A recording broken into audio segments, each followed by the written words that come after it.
নমস্কার বন্ধুরা, mother simple কিচেনের তরফ থেকে আমি অন্তশ্রী আপনাদের সকলকে জানাই স্বাগত। নতুন দিনে নতুন রেসিপি নিয়ে আবার হাজির হয়ে গেছি।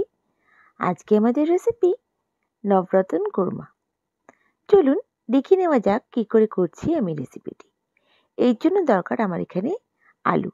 আমি এখানে দুটো মাঝারি সাইজের আলু কেটে নিয়েছি, আর নিয়েছি আমি মিক্স ভেজিটেবলের প্যাকেট। যেহেতু এখন শীতকাল নয়, এখন সব ভেজিটেবল অ্যাভেলেবল নয়, আমি এখানে ভেজিটেবল 300 গ্রামের প্যাকেট নিয়েছি, ক্যাপসিকাম নিয়েছি একটা, পনির নিয়েছি 200 গ্রাম, আর টমেটো নিয়েছি।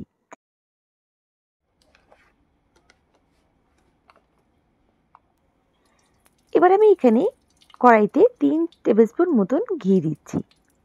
ঘি দিয়ে করলে এর ফ্লেভারটা দারুণ আসে, তবে আপনারা যদি চান এখানে তেল ব্যবহার করতে পারেন, বা ঘি তেল দুটো মিশিয়ে করতে পারেন। খুবই অল্প ঘিতে রান্নাটা হয়ে যাবে। এখানে আমি দুটো গোটা শুকনো লঙ্কা, তেজপাতা, আর আমি এখানে 1 চামচ সাজিরে অ্যাড করলাম। এবার আমি এখানে আমার আলুটা অ্যাড করে দিচ্ছি। এখানে সব সবজিগুলো আমি কিন্তু ভাপিয়ে নিয়েছি। আমি এখানে সুইট কর্ন 1 কাপ নিয়েছি, আর সব সবজিগুলোকে ভাপিয়ে সব একসাথেই ভাপানো হয়ে গেছে আমার।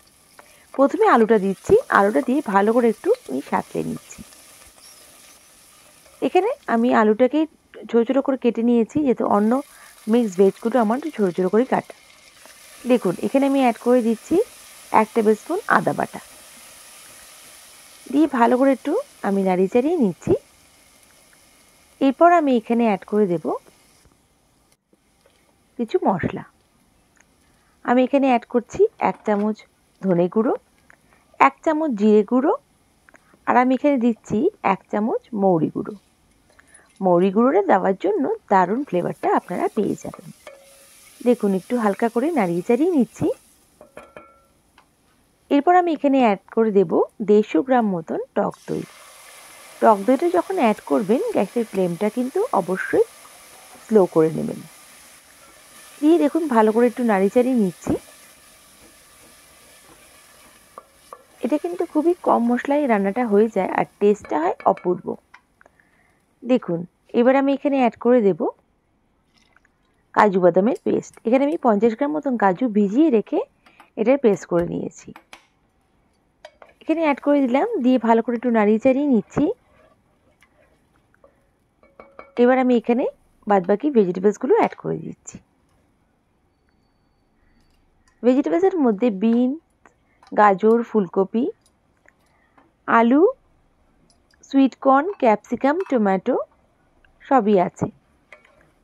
এবার আমি এখানে ভালো করে একটু নাড়িয়ে চাড়িয়ে নিচ্ছি।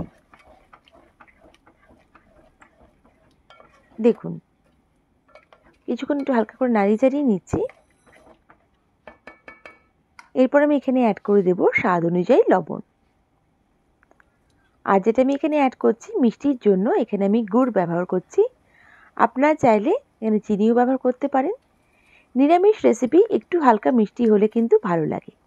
আমি এখানে 1 চামচ গুড় অ্যাড করলাম, দিয়ে ভালো করে একটু নাড়িয়ে চাড়িয়ে নিচ্ছি।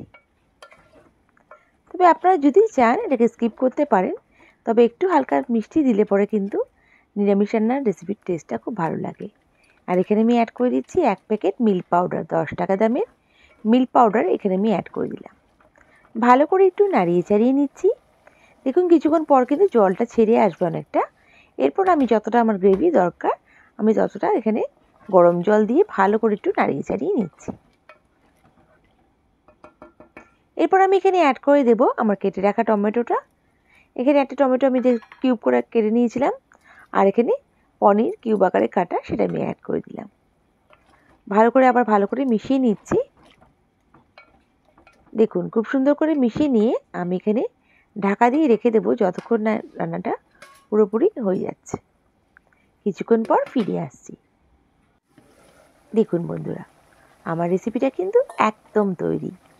এবার আমি এখানে মৌরি গুঁড়ো দিয়ে আমি এটাকে সার্ভ করব। আমি এখানে 1 চামচ মৌরি গুঁড়ো, আর আমি এখানে অ্যাড করব কিছুটা কাসুরি মেথি। আর যেটা দেবো সেটা হচ্ছে ফ্রেশ ক্রিম। ফ্রেশ ক্রিমটা আপনারা চাইলে অ্যাভয়েডও করতে পারেন, তবে দিলে পরে কিন্তু এর রিচনেসটা দারুণ লাগে। বন্ধুরা আমার রেসিপিটা যদি ভালো লেগে থাকে প্লিজ লাইক করে সাবস্ক্রাইব করে আমার পাশে থেকে যাবেন। বেল বাটনটা প্রেস করবেন যাতে আমার রান্নার নোটিফিকেশনগুলো সবথেকে প্রথমে আপনারা পেয়ে যান। আর আমার এই রেসিপিটা কেমন লাগলো আমায় কমেন্ট করে নিশ্চয়ই জানাবেন। নেক্সট রেসিপি নিয়ে আবার হাজির হয়ে যাব। সবাই ভালো থাকবেন, সুস্থ থাকবেন। বাই। Thank you.